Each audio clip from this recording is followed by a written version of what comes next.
उनको संकेत मिलने लगा और जीवों की रक्षा नहीं हो सकती। क्यों? क्यों? उनका कोई है ही नहीं, उनकी संभाल करने वाला कोई नहीं है।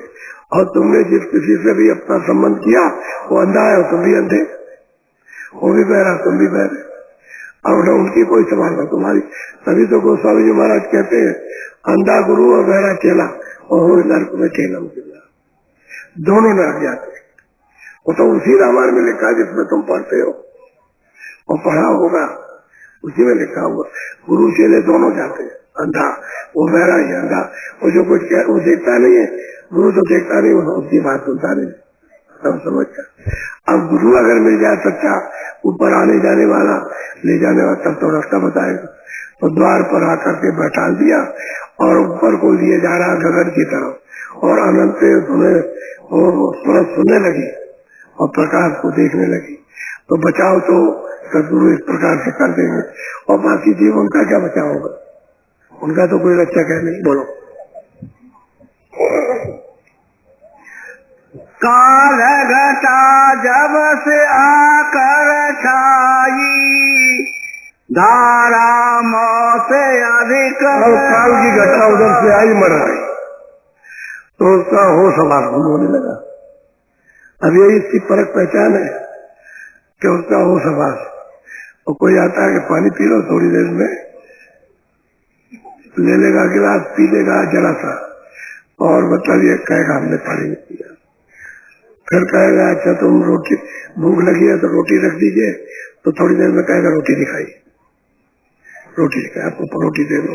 कह भाई अभी तो तुमने खा ली थी, चले गए पानी पी, फिर पानी मांगे, क्या पानी पिला दो, तो अभी तो पिलाया अभी, तो फिर कह अब उसको कुछ चाहिए तो कुछ हो जाता। अब यह है काल की मौत धारा, यानी जाने की छाने लगी, एकदम से उसको घेर लिया। अब कोई कुछ कहता है तो कुछ नहीं सुनता। अच्छा किसी तरफ को अगर वो कहता है मेरी तरफ देखो तो कुछ नहीं देखता, भूलने लगा। यानी जैसे बचपन में था कि जब बचपन था तो किधर देखता तो कोई कहे मेरी तरफ देखो, कुछ नहीं, मेरी तरफ सुनो कोई बचपन। तो जो बच्चे की अवस्था हुई बुढ़ापे की, कोई मौत की अवस्था होने लगी। अभी तो ये शरीर की अवस्था जो बिसरने लगा और देख नहीं सकता और सुन नहीं सकता।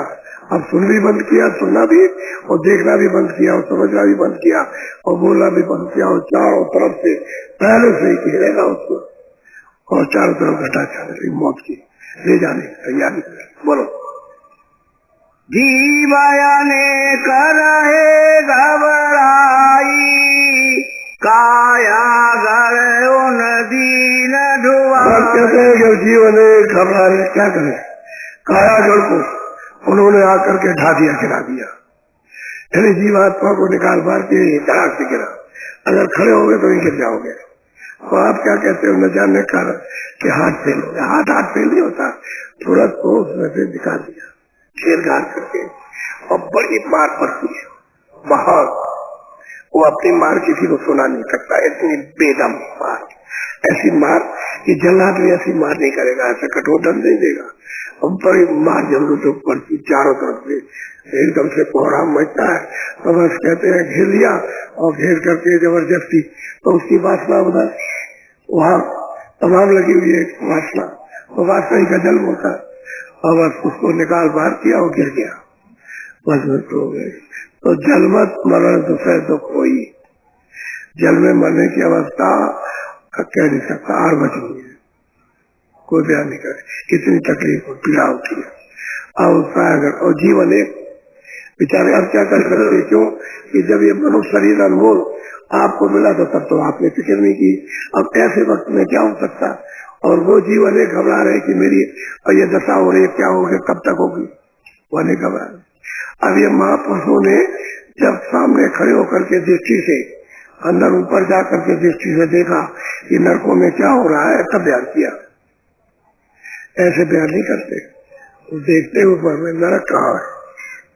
तुमने तो नरक देखे नहीं कि नरकों में क्या हो रहा हमारे माँ बाप के साथ, हमारे इनके साथ, दादों के साथ, वो तो कुछ नहीं मालूम क्या होगा, हम कहाँ जाएंगे ये पता नहीं आपको, इसलिए वो देखते हैं तो बताते हैं आप। तो उन्होंने तो काया घर को ढा दिया, अब वो ले चले निकाल करके, तो वहां धर्मराय बैठा हुआ सब हिसाब करता है। तो फौरन उसका ऐसे नक्शा निकाला और दिखा दिया उसको, और नक्शे में क्या क्या होता और तुरंत मतलब ऐसा हुआ, देर क्या लगती, और सब लोग खड़े रहते और बस उनको पकड़ा दिया, जब दूसरों को ले जाओ, सजा सुना दी, हुक्म दे दिया जाओ ले जाओ। तो वह देर क्या लगती, इधर गए उधर सुनाया, पकड़ाया और ले चले उनको। तो वहाँ अनेकों जीव लगा रहे, चिल्ला रहे,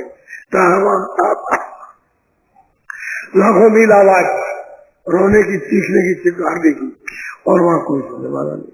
उस मैदान में कौन सुनेगा? तुम तो वहाँ जा नहीं सकते, राजा जा नहीं सकता, सिपाही जा नहीं सकता, गोले बारूद जा नहीं सकते, तुम उसको उड़ा नहीं सकते हो। जीवन एक, और वहाँ अनगिनती जीवों के साथ में जो हो रहा, वो महात्माओं ने जब देखा तो क्या करें, बोलो। जमपुर जाई जीव पछतावे, जम के दूत तिन बहुत वो कहते हैं महापुरुष कि जमपुरी में जाकर के जीव बहुत पश्चाताप करते हैं, और जमदूत उनको अत्यंत यानी उनको कष्ट यातनाएं देते, एक क्षण भी आपको बैठने नहीं देंगे, यानी कि आप एक पलक के मारते बैठ जाए, यातना देते। तो उनको तो अपना बदला लेना, जो आपने किया है उसका बदला लेना, यातना दे।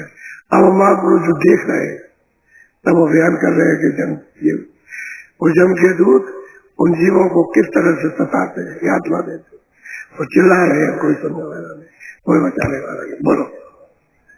नाना कष्ट दे पल पल में, तेरे फांसी जा रहे कहते हैं नाना प्रकार के कष्ट जमदूत एक पल पल में देते हैं, इतनी यातनाएं देते हैं, फिर कहते हैं फिर फांसी ला, तो चिल्लाता है, रोता है, जीव क्या करे। अब वहां बहुत पछता, अब उसकी जहाँ कहा जाए भाई ये काम, तुम ये काम खराब मत करो, जीव हिंसा मत करो, तुम ये, और ये तुम आदमी को, पशु पक्षियों को मत मारो, तो सुनता ही नहीं, सुनता ही नहीं। और जब वहां जाएगा तो एक पलक के बाद नाना कष्ट देते।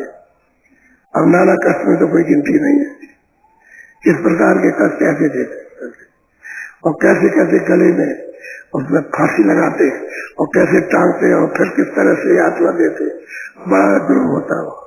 इसलिए कहते हैं भाई मनुष्य शरीर पाया, इसको बचाओ, इस जीवात्मा को बचाओ।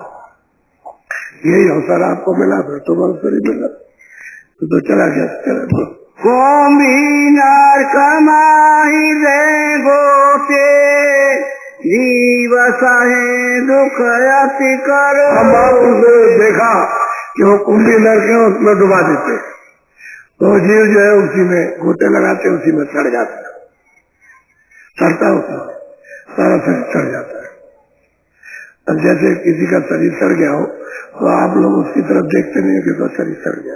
मनुष्य शरीर में भी उसको सजा मिल जाती है, लेकिन वो नर्क नहीं है, सजा मिलती है कर्म, मनुष्य शरीर की सजा अलग, कर्मों की सजा मनुष्य शरीर में, कर्मों की सजा पशु समझ गए सब मिल जाता है।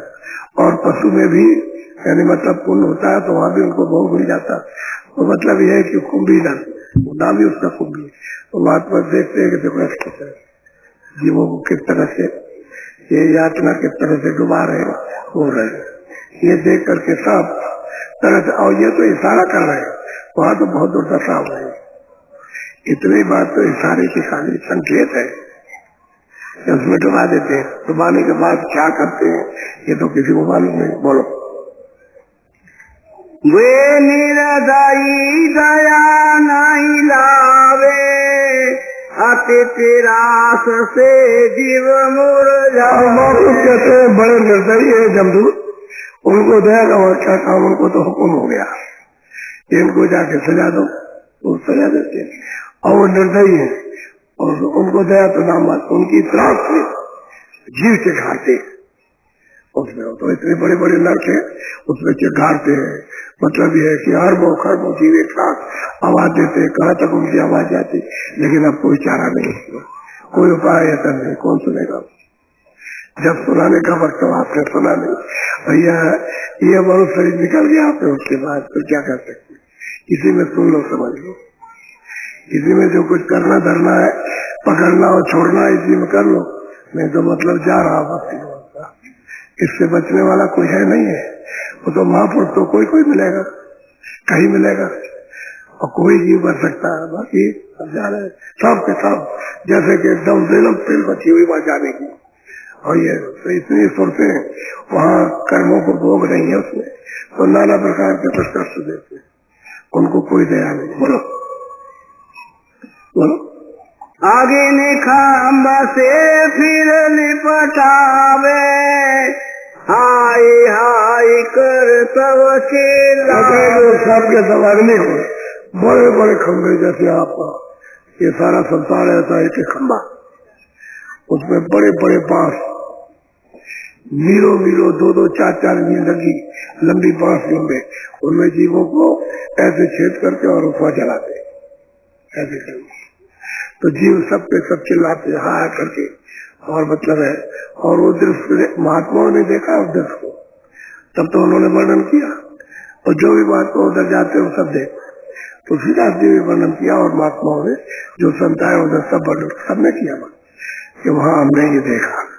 तो कहते हैं कि अग्नि चल रहे ऐसे, पता नहीं कहाँ की भट्टियां, इतनी आग है जितनी संसार में आग नहीं होगी, इतनी आग वहाँ। और मतलब यह कि इतनी रोशनी जो वहाँ जल रहे हैं, सब जला रहे हैं, और हाय हाय जी चिल्लाते हैं, कोई सुन रहा। क्या करोगे आप, करोगे क्या बोलो। सुने न कोई मुश्किल भारी, सरपन माला देगा। और कहते हैं कि जब ये सब वहाँ दंड भुगा कर फिर ले आएंगे तो बड़े बड़े जहरीले सब उनकी माला में काटेंगे, चिल्लाओ गया। अब हर तरह का मुश्किल है, यातनाओं की कोई सीमा है कि भाई इतनी यातना मिलेगी आगे नहीं मिलेगा, वो तो अथाह जाता है, वहाँ जीवों को भोगना पड़ेगा। और मनुष्य शरीर के कर्मों से भोगना, दूसरे शरीर में कोई कर्म बनता नहीं है, यही शरीर है आपका और कोई शरीर नहीं। तो इसी से यात्रा आपकी को इसी कर्मों से मिलती है आत्मा। तो ये मनुष्य शरीर कितना अमूलक है, बेशकीमती, और आप उसकी कदर नहीं जानते हो और ऐसे इसको खोए दे रहे। बोलो। मारे मारे चौदिस से होई, बाते गाते अपनी सब देखो। और महापुरुष कहते हैं कि चारों तरफ से कोहराम मचता, मारो भागो, मारो जलाओ, चारों तरफ से आवाज आती है। तो कहते हैं कि उसकी जीव की दशा क्यों है, तो उसको कोई पति नहीं मिला। अगर पति अपना बना लेता किसी को, कोई महापुरुष को अपना बना लेती तो ये दशा क्यों होती, उसको महापुरुष नहीं मिले, यानी रास्ता दिखाने वाला ले जाने वाला नहीं मिला, इसलिए उसकी दुर्गत हो रही। और सही बात है कि जिसको पति नहीं मिलेगा उसकी स्त्री कुंवारी हो जाएगी, बर्बादी हो जाएगी। असली बात तो ये, तो असल में कोई अपना समझे कि भाई मेरा है तब तो ठीक है, महापुरुष नहीं मिलेंगे समझेगा को। आपने उससे लगाव नहीं किया, न को प्रेम किया, न उनकी बात सुनी, न उनके पास गए जो उन्होंने कहा वो कुछ भी नहीं किया। तो ये दशा क्यों हुई, जो महापुरुष नहीं टूटे सब जीवों की हालत हुई। और कितने जीव वहाँ, जितने तो मतलब इतने तो आप पिट रहे, जितने आपके संसार में मनुष्य नहीं है, सारे इतने तो पीटे जा रहे एक एक नर्क में, तो कितनी सुरते पिट रही। अगर आपका शरीर छूट गया और आ गए, और का शरीर छूट गया और आ गए, तो वो सब वहां जाके पिट रहे, सबके सब मारे जा रहे। बड़ी दुर्गत होती है, बहुत दशा होती है, कोई बचा नहीं। बोल। ये तो महापुरुषों का संकेत है, दिया जा रहा, इशारा किया जा रहा, हालत तो कुछ और है। बोलो। नरकन में अति त्रास दिखावे, तेरे 84 ले पहुँचा। कहते हैं कि नरकों की पूरी त्रास, कितने युग बीत जाएंगे, कितने मतलब कितना समय लगेगा उसका कुछ नहीं। और जब पूरा भोग भुगा लेंगे तब जाकर के फिर चारों खानों में डालेंगे। 84 में 4 खाने, अंडज, पिंडज, उखमज और अस्तावत, इन चारों खानों में। अब सुरते तो वही है, यही सुरते नरकों में गई, यही फिर वहां भोग करके या यहाँ से वहां न गई तो 84 में गई, चारों खानों में। मनुष्य शरीर आपको नहीं, मनुष्य शरीर तो बिरले बिरले को मिलता, इसके पूरा राउंड, पूरा चक्कर चारों खानों का और लड़कों का कट जाएगा और सब भोग भोगलोगे तभी मिलेगा। तो आपको तो किसी ने बताया नहीं कि इतना चक्कर काटने का, जुगों का चक्कर काटने के बाद मिला और फिर तो वही जा रहे, वही काम फिर बाहर होने का कर रहे।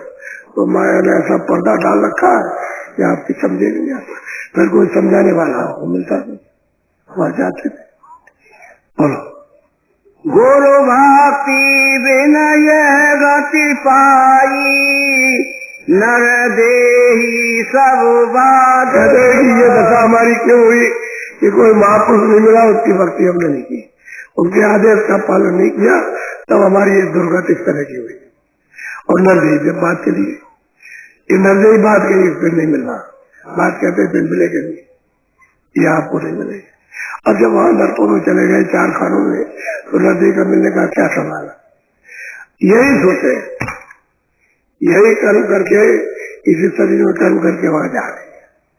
दूसरा हो, अब वहां तो जब भोग लेंगे तो निकलती चली जाएंगे वैसे। और 4 खानों की अंतिम योनि गाय की होनी, गऊ और बैल की होनी है। इसी होनी के बाद सबको शरीर मिल जाता मनुष्य, ये आखिरी होनी है। इसलिए गाय बैल को कोई भी इसको काटे नहीं, इस योनि के बाद मनुष्य शरीर मिलता है। चाहे किसी के घर में मिले, चाहे मुसलमान के, चाहे हिंदू के, चाहे ईसाई के, चाहे छोटे के, बड़े के, जहाँ कहीं उसको देना हो, इसी के बाद कर्मानुसार मनुष्य शरीर मिलता है। ये आखिरी योनि 84 की है।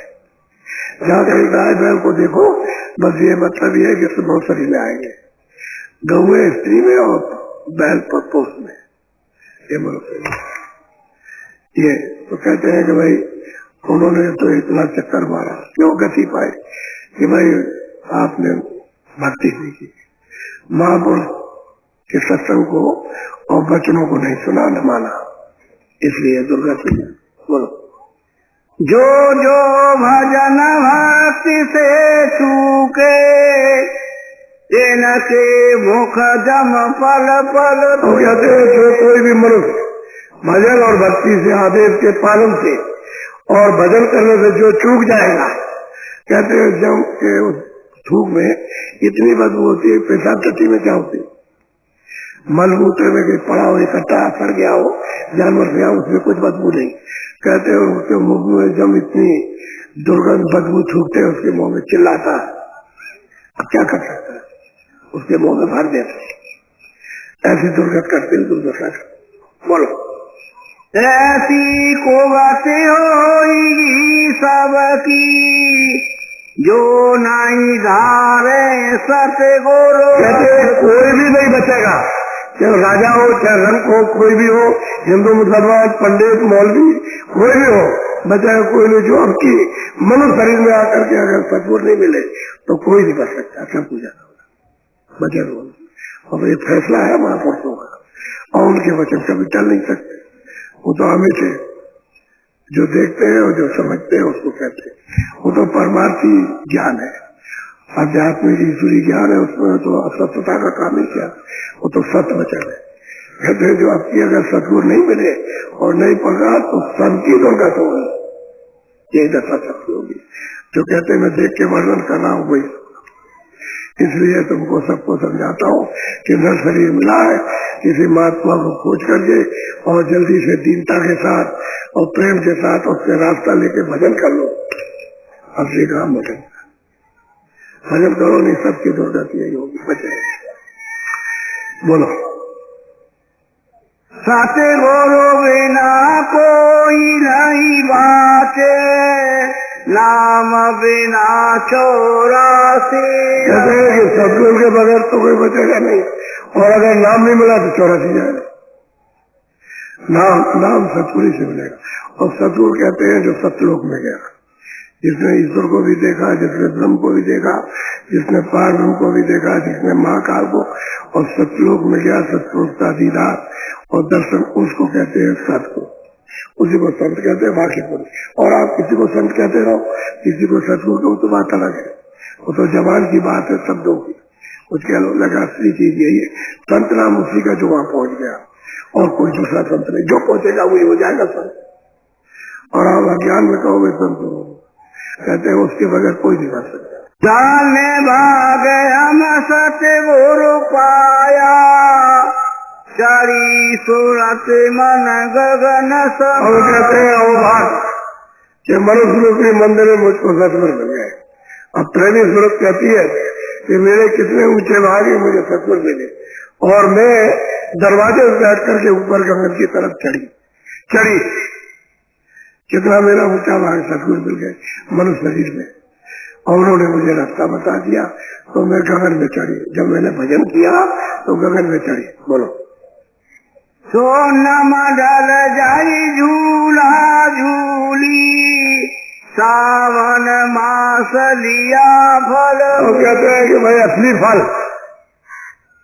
कि मैं स्वर्ग में कुंड भी गई, मैं ईश्वर के लोक में भी गई, जिसको घाट और खुदा कहते हैं उसको भी देखा, और ब्रह्मांड में गई तो ब्रह्म को भी, जिनको ओम कहते हैं उनको भी मैं देखा, और फिर आगे शून्य मटल में, शून्य मटल कहते हैं 10 द्वार, जो पार ब्रह्म 10वें द्वार में बैठे हैं उनको शून्य मटल कहते हैं।